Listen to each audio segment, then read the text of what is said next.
Moving average is one of the most commonly used technical indicators. If you've spent even a little time looking at price charts, you will have noticed that most often the price of an instrument will move up and down.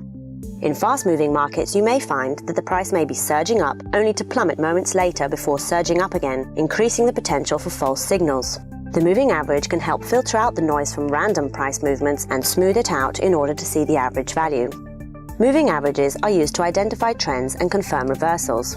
When the price is above the moving average line, we consider the instrument to be in an uptrend. Conversely, if the price is below the moving average line, we consider it to be in a downtrend. The breaking of the moving average line usually implies a trend reversal. Moving averages are also used to identify areas of support and resistance. Many traders will consider the moving average line as a support and resistance level indicator and base trades on it.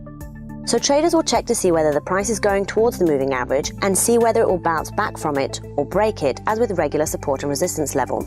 Oftentimes, the price of an instrument will find support at the moving average line when the trend is up, and will find resistance at the moving average line when the trend is down. So moving averages will tell you whether an instrument is trending up, down, or if it's ranging.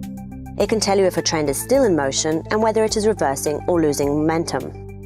Have in mind that a moving average is based on past prices and is known as a lagging indicator. Therefore, it will not warn you in advance, but it will confirm when a trend change has taken place. At the most basic level, when the price crosses up and over the moving average, traders take this as a signal to buy. When it crosses down under the moving average line, they consider it a signal to sell. Let's take a look at the types of moving averages. There are three main types: simple, weighted, and exponential. We will discuss the simple moving average, or SMA, first and show you how it's calculated so that you can adjust it according to the given market circumstance. So if you wanted to plot a 10-day simple moving average, you would add the closing prices of the last 10 days and divide by 10. This calculation gives equal weight to each day. It's called a moving average as the oldest price is dropped each time a new period becomes available, in this way ensuring that the average is based only on the last X number of periods, in our example for the last 10 days. Have in mind that the longer the simple moving average period, the more it lags and the slower it is to react to the most recent price movement. And this brings us to its downside. As equal weight is given to all periods considered in the calculation, the simple moving average is slower to respond to rapid price changes that might prove to be important. So how can you counter this? With another type of moving average, either a weighted or an exponential moving average. The weighted and exponential moving averages are calculated differently from one another, but both types give more weight to recent periods and thus more emphasis on what traders are doing at the moment. So as a result, weighted and exponential moving averages respond faster to price action by distributing more weight to recent periods and less to older periods.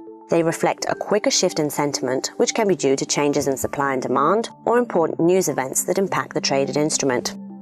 To illustrate what we mean, if you were to plot an exponential moving average and a simple moving average on a chart, you will see that the exponential moving average is closer to the current price than the simple moving average. Apart from the type of moving average, you also have to decide on the time period. This will largely depend on the type of trend you are analyzing. Here are some guidelines for commonly used time periods: 10 to 20 for short-term trends, 50 for mid-term, and 200 for long-term trends are typically used. When and how should you use moving averages? Deciding which moving average to use and the time period will depend largely on your objective.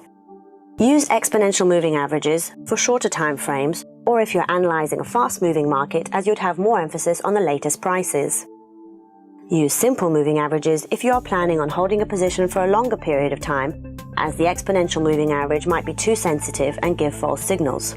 You should also use simple moving averages if you'd just like to filter out the noise from random price fluctuations to determine the overall market direction. Thank you for watching this tutorial on moving averages.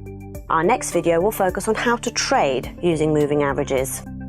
Don't forget to subscribe to our YouTube channel.